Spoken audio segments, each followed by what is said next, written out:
सरकारी नौकरशाही में मुसलमानों के घुसपैठ पर बड़ा खुलासा। आखिर अचानक मुसलमान आईपीएस आईएएस में कैसे बढ़ गए? सबसे कठिन परीक्षा में सबसे ज्यादा मार्क्स और सबसे ज्यादा संख्या में पास होने का क्या है राज?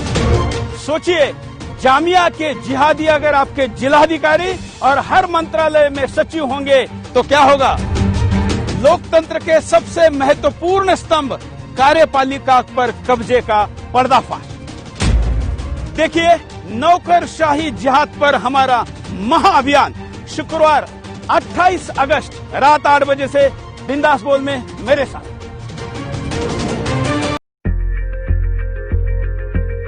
देश की सबसे प्रतिष्ठित परीक्षा मानी जाने वाली सिविल सर्विसेज से जुड़े कई ट्वीट आपने हाल के दिनों में देखे होंगे। संघ लोक सेवा आयोग यानी यूपीएससी के जरिए आयोजित होने वाली इन परीक्षाओं को लेकर एक तबका सोशल मीडिया पर सवाल उठा रहा है।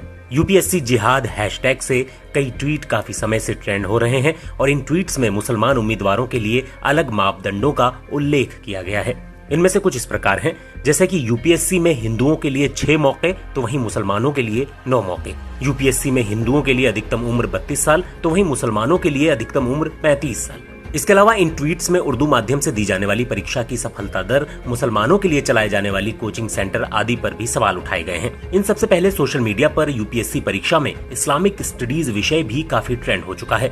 सोशल मीडिया पर किए जा रहे इन दावों की बीबीसी हिंदी की फैक्ट चेक टीम ने एक कर जांच की। आइए जानते हैं कि यूपीएससी की प्रतिष्ठित सिविल सेवा परीक्षा के क्या मापदंड हैं। इसी साल 12 फरवरी को यूपीएससी ने सिविल सर्विसेज की प्रारंभिक परीक्षा के लिए नोटिस जारी किया था, जिसमें उसने योग्यता, उम्र, आरक्षण और परीक्षा के विषयों आदि के बारे में सिलसिलेवार तरीके से जानकारी दी थी। कौन व्यक्ति आईएएस, आईएफएस या आईपीएस बन सकता है? इस सवाल पर नोटिस में साफ लिखा है कि उसे भारत का नागरिक होना आवश्यक है, न कि किसी खास धर्म, जाति या नस्ल का। इसके बाद आते हैं उम्र के सवाल पर।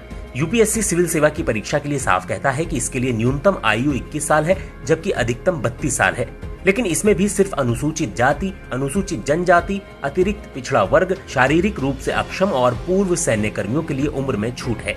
एससी और एसटी समुदाय के लिए अधिकतम आयु 37 वर्ष, ओबीसी समुदाय के लिए अधिकतम 36 वर्ष और शारीरिक रूप से अक्षम के लिए 42 वर्ष है। इसके अलावा सिविल सेवा की मुख्य परीक्षा के लिए आपको ग्रेजुएट होना आवश्यक है। इसमें कहीं भी मुसलमान या किसी और समुदाय का नाम नहीं है। इसका मतलब ये हुआ कि उम्र का पैमाना समुदाय के आधार पर है, न कि धर्म के आधार पर। सोशल मीडिया पर ऐसा दावा किया जा रहा है कि मुसलमानों को यूपीएससी की परीक्षा में 9 बार मौका मिलता है। इस दावे को सच मानने से पहले यूपीएससी के नोटिस को पढ़ते हैं, जो साफ कहता है कि उम्मीदवारों के लिए 6 मौके हैं, जबकि एससी एसटी समुदायों और शारीरिक रूप से अक्षम उम्मीदवारों के लिए परीक्षा देने की कोई सीमा नहीं है। इसके अलावा ओबीसी समुदाय से आने वाले उम्मीदवार 9 बार ये परीक्षा दे सकते हैं।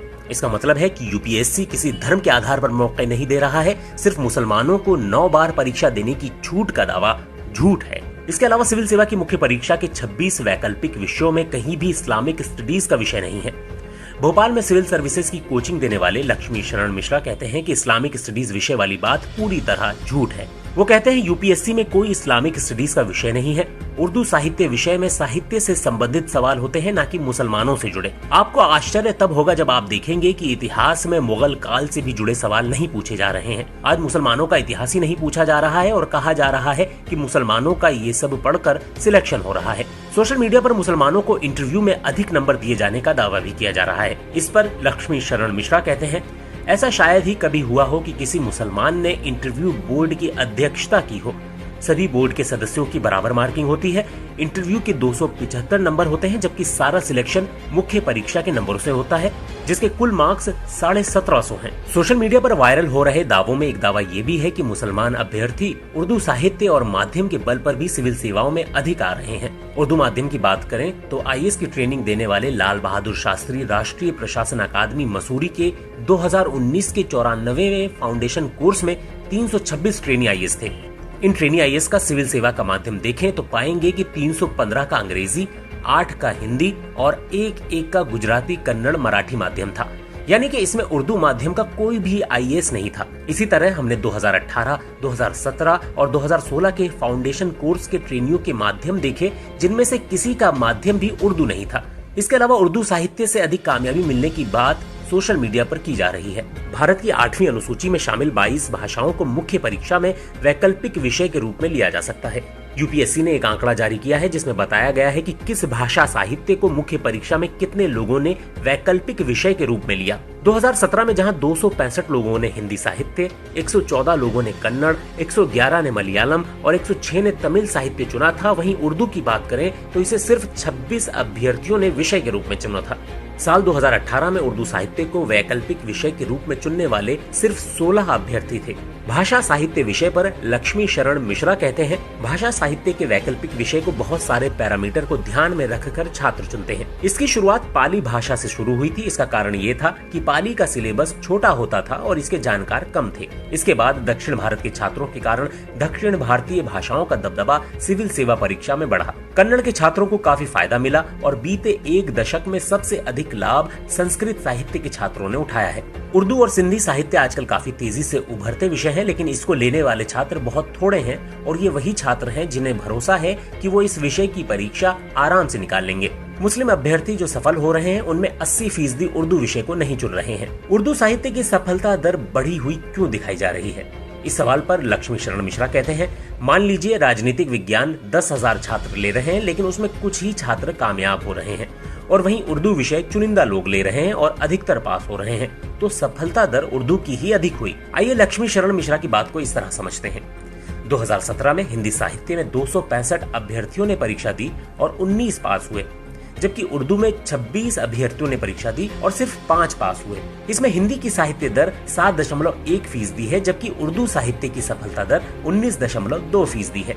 इसका अर्थ हुआ कि आंकड़ों को घुमाकर जनता को भ्रम में डाला जा रहा है। सोशल मीडिया पर यह भी दावा किया जा रहा है कि मुसलमानों को सिविल सेवा परीक्षा की सरकार मुफ्त तैयारी करा रही है, लेकिन ऐसा नहीं है। सामाजिक न्याय एवं अधिकारिता मंत्रालय, अल्पसंख्यक कार्य मंत्रालय समेत कई और मंत्रालय हैं जो सिविल सेवा परीक्षा की कई कोचिंग योजनाओं में पैसा देते हैं और कोचिंग भी कराते हैं। और ये मुसलमानों के लिए नहीं बल्कि महिलाओं, अल्पसंख्यकों, SC, ST और OBC समुदायों के लिए होती है। हाल ही में सामाजिक न्याय एवं अधिकारिता विभाग ने SC और OBC छात्रों को अपनी पसंद की कोचिंग इंस्टीट्यूट में कोचिंग लेने के लिए स्कीम शुरू की है, जिसमें पैसा मंत्रालय देगा और साथ ही छात्रवृत्ति भी देगा। जामिया मिल्लिया इस्लामिया विश्वविद्यालय, जामिया हमदर्द विश्वविद्यालय और ज़कात फाउंडेशन जैसी कई गैर सरकारी संस्थाएं सिविल सेवा परीक्षा की तैयारी कराती हैं।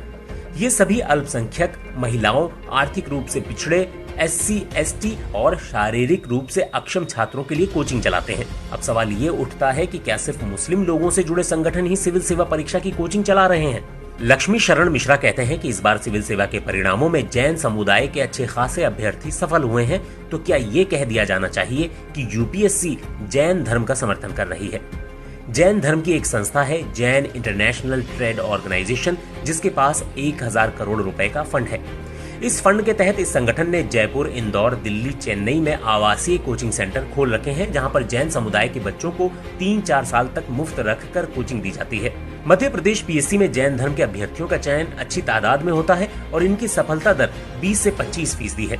लक्ष्मी शरण मिश्रा आगे कहते हैं कि हर समुदाय और राज्य भी चाहते हैं कि सिविल सेवा में उनके लोग पहुंचे। गुजरात में नरेंद्र मोदी जब मुख्यमंत्री थे तब Sardar Patel Institute of Public Administration ने सिविल सेवा परीक्षा की कोचिंग शुरू की थी ताकि गुजराती सिविल सेवा में अधिक पहुंचे। महाराष्ट्र में महाराष्ट्र नवनिर्माण सेना ने ब्लॉक लेवल पर कोचिंग शुरू की थी। RSS की संकल्प संस्था के बारे में हर कोई जानता है जो तैयारी करवाती है। हर धर्म, हर जाति, हर समुदाय सिविल सेवाओं में अपना प्रतिनिधित्व बढ़ाने की कोशिश कर रहा है। UPSC सिविल सेवा परीक्षा में मुसलमानों की सफलता दर बेहद कम रही है।